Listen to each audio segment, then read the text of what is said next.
Shalom, salam damai sejahtera bagi kita semua, Bapak Ibu Saudara yang terkasih dalam nama Tuhan Yesus Kristus.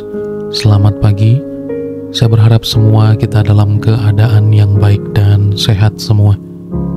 Puji Tuhan Bapak Ibu Saudara, sebelum kita mulai renungan kita pada pagi hari ini, mari bersama-sama kita bersatu dalam doa.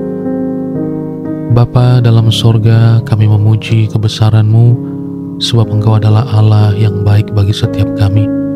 Pada pagi hari ini Tuhan, kami memberikan hati kami, pikiran kami, untuk boleh diisi oleh kebenaran firman Tuhan. Sebelum kami melakukan aktivitas kami, biarlah kiranya Roh Kudus-Mu membuat kami mengerti dan memahami maksud dan tujuan-Mu dalam setiap kehidupan kami. Terpujilah nama-Mu ya Tuhan. Kami sudah berdoa dan mengucap syukur. Haleluya. Amin.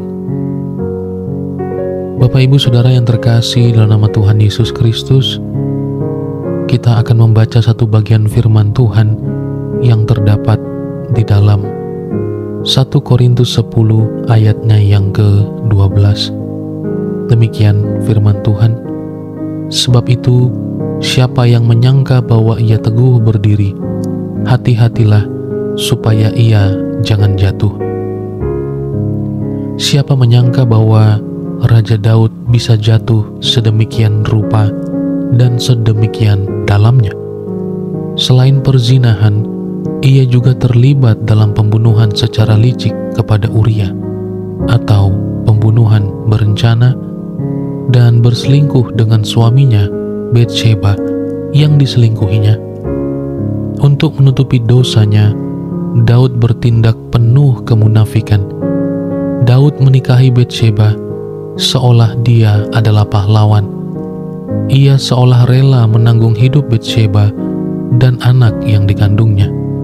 Ini kejahatan yang keji, beruntun yang mendatangkan murka Allah. Padahal Daud adalah penulis Mazmur, bahkan beberapa di antaranya adalah ayat-ayat mesianik, yakni nubuatan tentang kedatangan Kristus.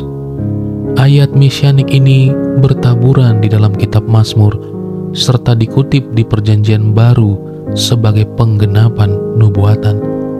Pertanyaannya, mengapa orang yang hidup sangat dekat dengan Tuhan bisa jatuh sedemikian dalam? Kejatuhan ini terjadi justru ketika Daud sedang dalam keadaan yang baik. Dia sudah menjadi raja yang dihormati, kawan, dan sangat ditakuti oleh lawan.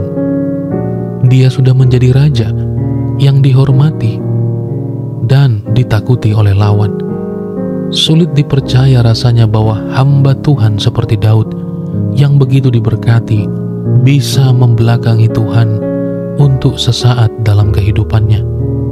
Pengalaman Daud mengajarkan bahwa manusia sangatlah rentan, mudah terjatuh di dalam dosa. Pengalaman Daud mengajarkan kepada kita bahwa sekali-kali tidak boleh menganggap diri kita kuat menghadapi pencobaan. Rasul Paulus pun mengingatkan kita agar selalu berhati-hati. Kepada jemaat Korintus yang hidup dalam kesejahteraan materi, Paulus mengingatkan bahwa melalui kisah sejarah Israel, kita diminta untuk berhati-hati dan tidak membanggakan diri sendiri. Kita harus mencerminkan persekutuan yang erat melalui Kristus. Maka perlu berhati-hati agar tidak jatuh kepada dosa dan mengandalkan diri sendiri selain daripada Tuhan. Biarlah setiap kita yang mendengar pada pagi hari ini, kita bukan mengandalkan diri sendiri, tapi kita mau mengandalkan Tuhan dalam setiap kehidupan kita. Terpujilah Tuhan Yesus Kristus. Mari Bapak Ibu Saudara, kita bersatu dalam doa. Bapa di dalam sorga, Bapa yang kami puji, yang kami sembah dalam nama Tuhan Yesus. Kami melihat bahwa firman-Mu mengajar kami untuk kami harus berdiri teguh dan tidak mengandalkan diri sendiri.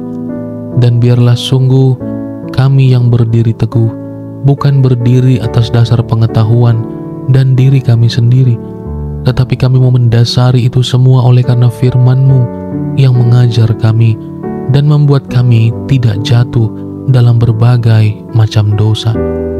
Dan biarlah Tuhan Kau menuntun kami pula hari ini dalam setiap aktivitas kami. Biarlah kami mendengarkan firman-Mu dan kami tidak menganggap diri kami sebagai orang yang kuat, tetapi pengandalan sepenuhnya kami serahkan kepadamu. Terpujilah nama-Mu ya Tuhan. Kami sudah berdoa dan mengucap syukur. Haleluya. Terimalah berkat Tuhan. Tuhan memberkati engkau dan melindungi engkau. Tuhan menyinari engkau dengan wajah-Nya dan memberi engkau kasih karunia. Tuhan menghadapkan wajah-Nya kepada engkau dan memberi engkau damai sejahtera. Kasih karunia daripada Allah Bapa yang melampaui segala akal dan pikiran, dan cinta kasih daripada Tuhan Yesus Kristus, dan penghiburan yang sempurna dari Allah Roh Kudus menyertai kita hari ini, esok sampai Maranatha. Ia datang menjemput kita sebagai orang-orang kudusnya. Di dalam berkat nama Tuhan Yesus Kristus yang senantiasa mengajar kita berdoa. Doa Bapa kami. Bapa kami yang di sorga, dikuduskanlah nama-Mu, datanglah kerajaan-Mu, jadilah kehendak-Mu di bumi seperti di sorga. Berikanlah kami pada hari ini makanan kami yang secukupnya, dan ampunilah kami akan kesalahan kami, seperti kami juga mengampuni orang yang bersalah kepada kami. Dan janganlah membawa kami ke dalam pencobaan, tetapi lepaskanlah kami dari yang jahat, karena Engkau-lah yang mempunyai kerajaan, dan kuasa, dan kemuliaan, sampai selama-lamanya. Puji Tuhan. Amin. Bapak Ibu Saudara, selamat melanjutkan aktivitas. Kiranya kita semua dalam penyertaan dan perlindungan yang sempurna dari Tuhan Yesus. Mari kita ucapkan bersama, aku diberkati, aku dicintai, aku dipulihkan, aku dikuatkan. Haleluya.